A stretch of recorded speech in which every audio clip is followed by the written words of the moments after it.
Assalamualaikum teman-teman. Terima kasih buat yang udah tag video ini. Kali ini aku mau cerita tentang Edgen, pembunuh dan perampok mayat. Ia tinggal di Plainfield, Wisconsin, negara bagian Amerika Serikat. Ia juga dikenal sebagai penjagal dari Plainfield dan perampok makam Plainfield. Susah banget. Ia menjadikan korbannya menjadi furnitur seperti sendok, garpu, masker, tudung lampu, kursi, dan sarung tangan dari kulit manusia. Awal kehidupan Edgen. Edgen lahir di Wisconsin 27 Agustus 1906. Ia anak kedua dari dua bersaudara. Ayahnya George Philip Gen dan ibunya Augusta Wilhelmine. Gen memiliki kakak laki-laki Henry George Gen. Dan kayaknya nama Gen tuh kayak nama marga ya, Wak. Ibu Gen sangat membenci suaminya George karena ia pemabuk, pecandu alkohol. Suaminya tidak bisa mempertahankan pekerjaannya. Ia pernah bekerja di berbagai macam bidang, seperti tukang kayu dan sales asuransi, dan ia juga pernah punya toko kelontong lokal. Ia memiliki toko kelontong tersebut hanya beberapa tahun karena ia menjual toko tersebut dan pergi meninggalkan kota dan pindah pergi ke tempat terpencil dengan keluarganya. Ibunya sangat bersyukur karena kedua putranya jauh dari pergaulan buruk dunia luar. Ia juga menjelaskan tentang kejahatan, pembunuhan, dan pembalasan ilahi. Gen keluar rumah hanya untuk sekolah dan belajar. Ia tidak memiliki teman. Ibunya akan menghukum dirinya jika ia mencoba untuk berteman karena ibunya tidak mau putranya bergaul dengan orang tidak benar. Ia di sekolah dikenal sebagai seorang pemalu dan dia dianggap aneh oleh guru-gurunya dan kawan-kawan dia, Wak.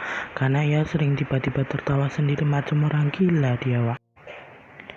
Pada 1 April 1940, Georgie meninggal dunia akibat gagal jantung karena kecanduan miras. Nih buat kalian semua ya, Wak, yang suka mabuk-mabukan, hati-hati, mati nggak ada yang tahu. Lanjut. Singkat cerita ya, Wak, jadilah tuh si Henry sama Edgen jadi tulang punggung keluarga.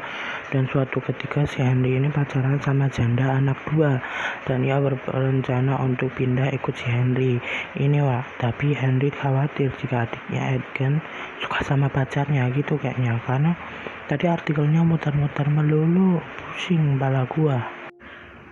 Pada 16 Mei 1944, Henry dan Edgen membakar rawa-rawa di ladang mereka.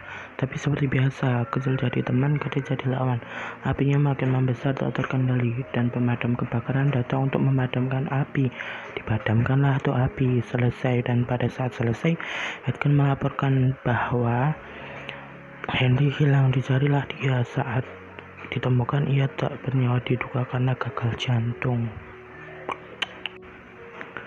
Pada 29 Desember 1945, ibunya mengalami stroke kedua dan kesehatannya makin memburuk, dan ia meninggal pada tahun 1945. Kejahatannya terbongkar.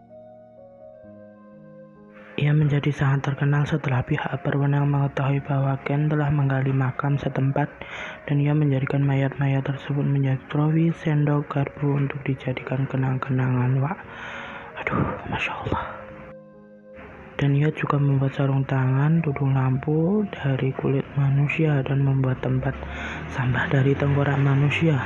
Aduh, Masya Allah, kami ini benar-benar yakin tarik nafas aku lihat kelakuan, tuh capek. Dan Gen mengaku telah membunuh dua wanita, pemilik kedai Mary Hogan pada tahun 1954 dan pemilik toko perkakas Bernice Warden. Pada tahun 1957, awalnya Gen dinyatakan tidak layak untuk diadili karena kesehatan mental dan ia dikurung di fasilitas kesehatan mental.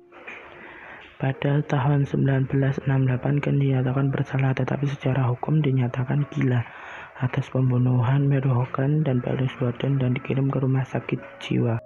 Pada 26 Juli 1984, Gen meninggal dunia di usia 77 tahun. Ia meninggal di Medonta Mental Health Institute. Ia dimakamkan di samping keluarganya di Plainfield. Selesai sudah cerita ini. Sekian, terima kasih teman-teman.